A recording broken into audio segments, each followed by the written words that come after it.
ここに革を差し込んだらあっという間にカードケースの完成です。こんにちは、ひとさくの中島です。今回は1枚の革を折って作る縫わないパスケースになります。縫い目がないので革をカットしてすぐに作れる作品となっていますので、ぜひ型紙をダウンロードして制作してみてください。今回のデザインは革好きはみんなお世話になっているイタリアをモチーフにしています。ブーツのつま先がシチリア島につまずいている形をイメージしてるんですけど、決してマイナスなイメージじゃなくて、失敗は成功のもとという思いでデザインしてみました。コンセプトは主張が強いんですが、作品はシンプルに仕上げていますので、何か辛いことがあった時にでも作品を見ながらコンセプトを思い出してもらえれば嬉しいです。型紙にはボタンを取り付ける箇所と切り込みを入れる箇所が記載されていますので、穴を開けて切り込み部分もカットしておきます。目打ちを使って切り込み部分も線が写せるようになっています。では型紙から革に線を写していきます。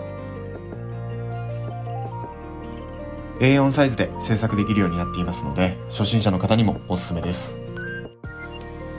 綺麗に作るのはそれなりにやりがいがあると思うので、上級者の方でも楽しんでいただけると思います。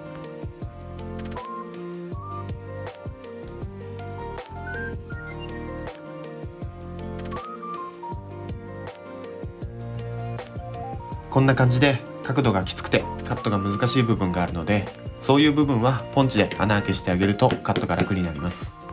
ポンチはセットで安く売ってたりもするので、各サイズ持ってるといろいろ使えますのでおすすめです。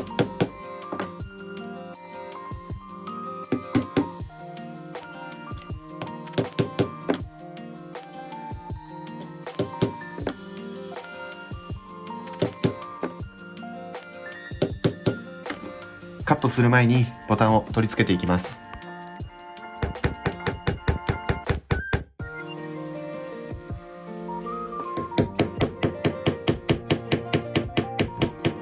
カットする前にボタンをつける理由なんですが、今回みたいに縁とボタンの距離が近い場合は、カットした後にボタンをつけると皮が歪んでしまう時もあるので、ボタンをつけてからカットする方が綺麗に製作できます。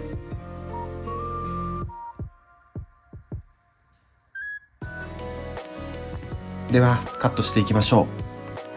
う。カッターでも革包丁でも好きな方を使用してみてください。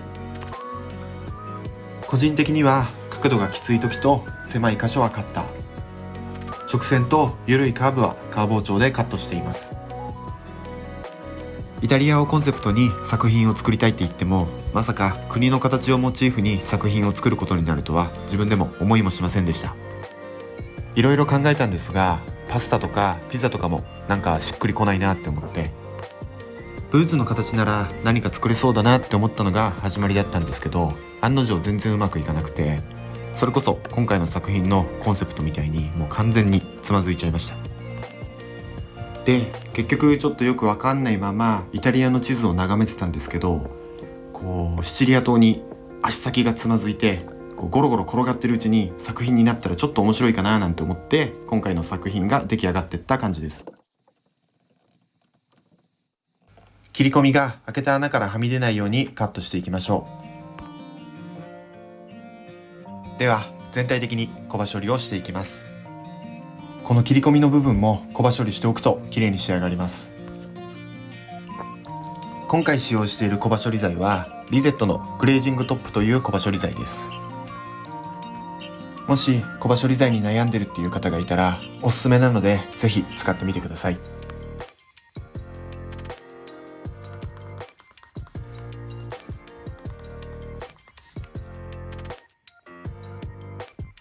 小刃処理が終わったらもう完成間近です。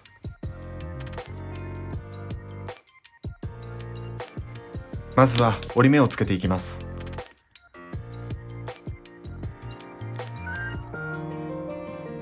2部分を目安に折っていきます。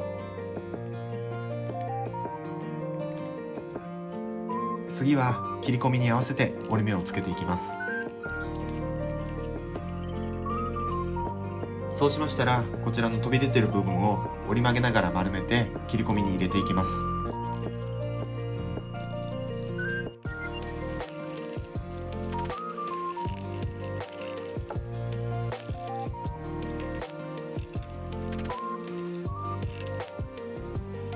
ある程度入ったら裏から引き抜いていきます。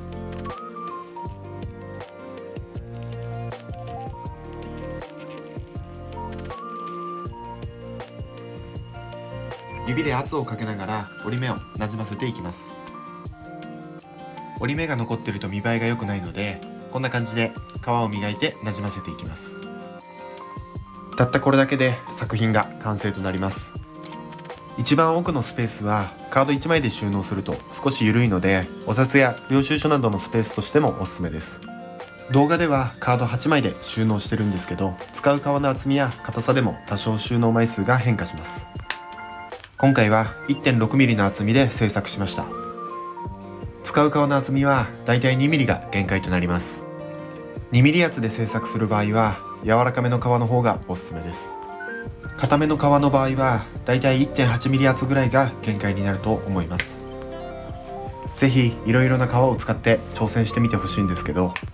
銀面の割れやすいブライドルレザーとかだと製作には向いてないのでご注意ください。いい機会なのでイタリアンレザーの経年変化も紹介したいと思います。こちらは新品の状態です。お財布の形は違うんですが、こちらが経年変化した状態です。数ヶ月の使用でワントーン濃くなってツヤも出てきています。イタリアンレザーは本当に質がいいものが多いですよね。今回はそんな素晴らしい革を作っているイタリアリスペクトの動画でした。まだ少し先になるとは思いますが、こちらの折って作る縫わないお財布の制作動画も公開したいと思います。折って作るからこその美しい革の重なりが特徴の作品です。皆さんのチャンネル登録とグッドボタンが活動の糧になるので、よかったら応援よろしくお願いします。それではご視聴ありがとうございました。